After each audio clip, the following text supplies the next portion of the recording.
the girl before me was a singer and had a similar voice. So they kind of were, he was kind of scoping it out. But he, Barry, was at one of my sessions when I was recording with Brave Combo, which is a Grammy Award-winning polka band. And coincidentally, Dominic is Polish, so why wouldn't I like polka music? So I met him at a session where I was actually singing, and I had done some work on Chuck E. Cheese as Helen the Hen. Yeah, and I also was doing voices for toys at a company called Jimmy. So like, you know when you see the toys in the Target and Walmart or whatever, Spencer's, and you push the button and they sing or they say, you know, funny things. I had actually gotten some work at that company, and so I'd actually had some voice acting experience, but mostly through my theater, also musicals and stuff like that. So I got the audition that way, tried out for all females, got the role of Gohan. Had no idea what anime was back then. This was 1998. So, and here I am, very, very grateful to be associated with such an epic. Yes, especially for Dragon Ball Z, it's just such a big franchise and still alive and well. Still going. So that's how I got into it. Yep. Well, I was a stage kid my whole life. I grew up since elementary school playing in school plays and things like that. And so I went to a performing arts high school in Houston. It's now called the Kinder High School for the Performing and Visual Arts, downtown Houston. And then I studied theater at Juilliard in New York for 2 years. I got cut from that program. I didn't know what I was doing. It was way over my head. I could not be a Shakespearean actor if you paid me $1 million. And I was 19, 20 years old, so I didn't know what was going on. So I came back home. I went to film school. And long story short, I've been doing voices since I was a kid, along with theater. I used to imitate the faculty and get in trouble at school. Yeah, class clown stuff, yes.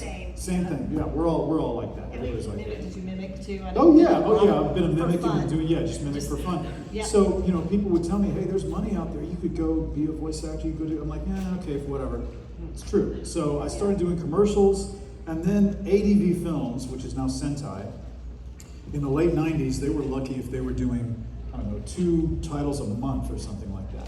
They suddenly got more licensing to do more anime. And back in the day, anime was just a little nerd in the corner of the party. You got thrown in your locker if you liked anime in the late 90s, right? Yeah. Today it's so mainstream, you're so cool if you like anime, it's a whole different situation. Yeah. But back then, ADV Films got some more licensing, and they said, we need more actors. So a bunch of us went to these open call auditions they had every couple of months. They would have open call auditions until they got their actor pool big enough. So they hired a few of us who went to audition, and it just started that way. You met more directors, you did more shows, and then eventually I met Mike McFarland at Funimation in Fort Worth.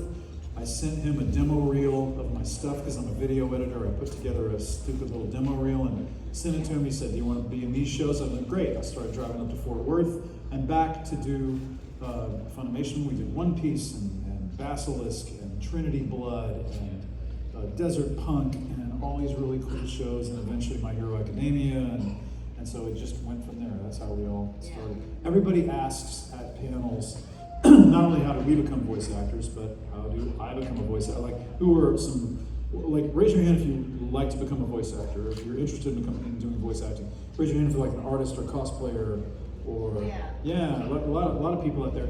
And the biggest answer that we always give, there's no one answer to the question of how do you get into the voice acting field, because it's such a different field than it used to be when we got into it, and it's so much more competitive now, and it's so mainstream now. What works for one person doesn't necessarily work for everybody, right?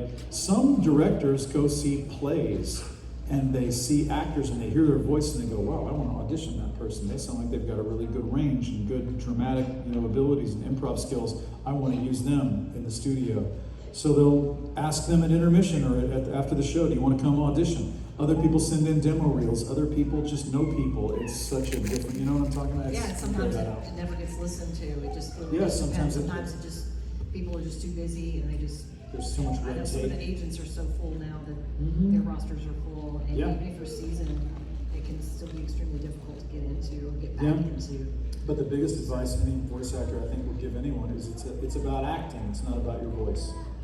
A lot of people can do voices, but not a lot of people have acting training. And I'm not just trying to say, oh, you must be an actor like me. But because some people never take acting classes and they're incredibly talented and they're very good with directors, and it just depends on who you are. But I recommend in general across the board that everybody go take acting classes. Go be in a school play. Go do a musical. Get on YouTube and do goofy skits with your friends. Right. Record yourself. Record yourself. Listen to your voice. Practice. Oh, exactly. Yeah, you're a singer, so you know about all that. Started, yeah, with cassette. I had a cassette player when I was a little girl, and I would record. I would record anything and everything, stuff off TV.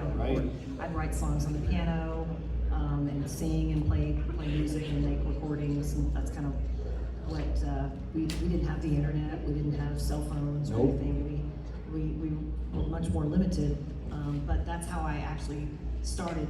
Not just with the singing, but also getting into the musicals and the theater classes, like he was saying. You've got to have the acting to be able to become these characters, and then everything you do is when you're voice acting is just your voice. You have to be able to have a good voice, but also to have that training so that you can actually do the acting part of it, and improv skills too. Because the other thing that really makes improvisational skills, like come up with something like that, like pretend you're doing this, pretend you're doing that, pretend you're doing that. Yeah. To be able to do that, because when you walk into an anime studio, it's the difference between if we do a play together as actors on stage, you get the script in advance, you memorize all your lines, you know the story, you get it into your head, you do a table reading with the cast, you meet the director, you do lots of rehearsals, and by the time you do the show, you know everybody's lines, you know your own lines, you know the whole show left and right, backwards and forwards.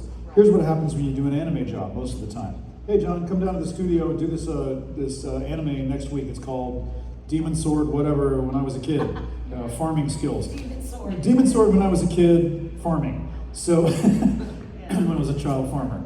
And you show up, you walk right into a booth, you've got 2 hours to record all your lines or whatever. They know that you're in episodes 3, 6, and 8, and 12. Go. Here's your character, come up with a voice, go. And you don't know anything about the show, you don't know anything about the context, unless you've watched it in a subversion. If you're a real fan, if you've got the time, you go in, it's like a cold reading. It's like somebody said, here's a scenario, go. You've got to be able to, as an actor, have the confidence and the skill to come up with something, to come up with a voice, and you've got to be able to fine tune it with the director. Okay, can you give me a little more emotion? Can you give me a little more anger? And if you just walk in and going, you got to take direction. If you have none of that experience and you walk in there and you go, I can do voices, that's great.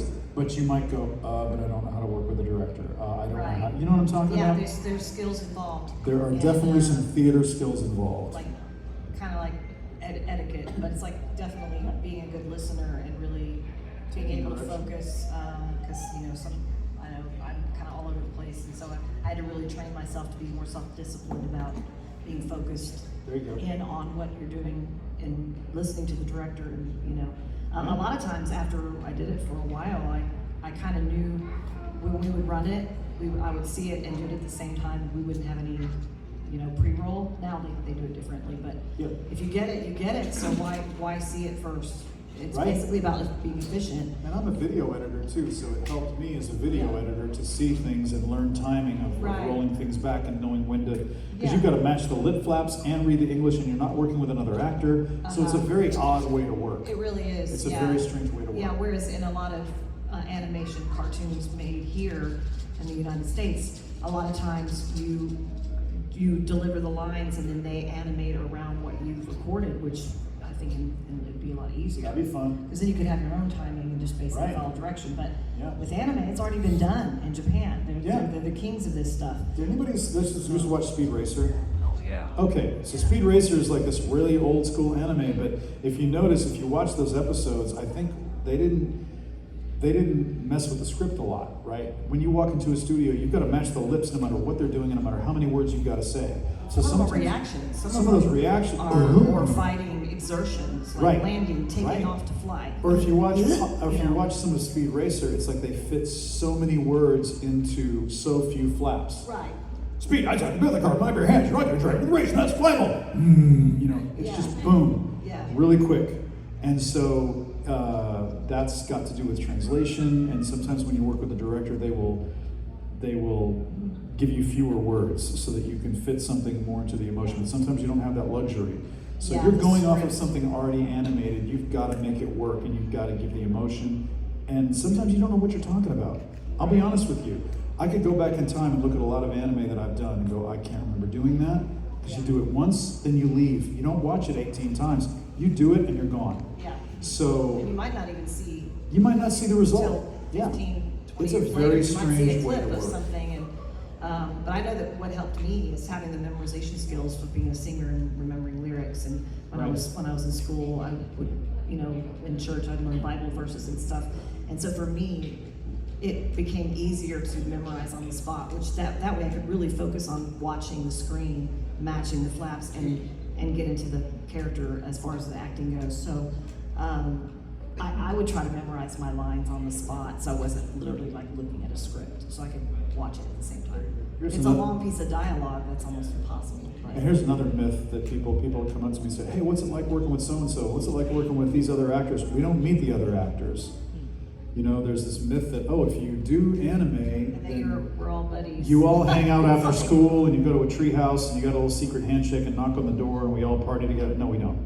So there's a lot of actors I've never met. I've done tons of shows with them, but we never meet because you go in one at a time into the studio. Right. If you don't meet in the hallway or the parking lot, we meet at conventions, but we don't know each other. Right. We don't necessarily know each other. I only met you a few years ago. Right. Because At we a Comic Con. finally did a con together. Yep. So now we're friends, and then we share social media. We follow each other. Right. But I usually after we meet, I do follow some of the voice actors in the scene that I haven't met, but I see being advertised for different things and stuff like that. And so social media makes it even easier for us to communicate. But a lot of times it's like this on the spot. Oh, we're doing a panel. Okay, see you there. Hey, how you doing? And then he'll go off and do a different one next weekend, and I'll go off. And we're all pretty much independent. Yeah, very independent. Some of us living. book ourselves. Sometimes we're contacted, invited to be a guest, which is always nice. And this is kind of like for me, and maybe even for you, like this is kind of like our residuals and royalties, is doing these cons and signing autographs and Because generating commerce. you don't make residuals when you do anime. Not in Texas anyway. Not in That's Texas. a right to work state. We're paid That's by the why hour. 60% of all the American dubs for anime are done in the state of Texas because they don't have to pay residuals. Right. So Ta-da. it gets played and watched and viewed and whatever. It's on Netflix, it's on Hulu, or on this one, on that, but you don't get basically residuals. They kind of like it's kind of weird to say they paid us off. They didn't really pay us No. off. They just buy it by the hour. So there's a misconception about that. Yeah. But like if you did something I know in Los Angeles, I did a show called OKKO, Let's Be Heroes. I was the voice of KO in the first 8 episodes. Well, I might get a check in the mail next month for $22 or random, Set. And especially if you're doing them all the time, because then you just let that money roll in. Yep. And it's syndicated. But we don't live in Hollywood, we don't live in big mansions and drive Lamborghinis. Right. My friend Tiffany Vollmer, the voice of Bulma, she says, I got famous, not rich and famous. That's right. Or anime famous. You got anime famous. Yeah. But being anime famous is great, I have to say, Yeah. because anime fans are awesome and they're very, very They loyal. really are. I'm not just saying that. Anime fans are very fierce and loyal. Yes, they are. They're patient awesome. when they wait in those lines. That's too. right. They're very patient. Helpful and patient, take pictures for us. Yeah. And speaking of, we should open this up to some questions if anybody has any questions. Yeah, It's your turn to speak. Those 2 ones that we already answered are the ones we get pretty much at every panel. So we went ahead and just knocked those out. That's right. How'd you become a voice Your origin actor? story, What's it like? and then our advice, That's right. But with the internet, there's just endless possibilities for that. So. But does anybody have a... Yes, sir. Yes.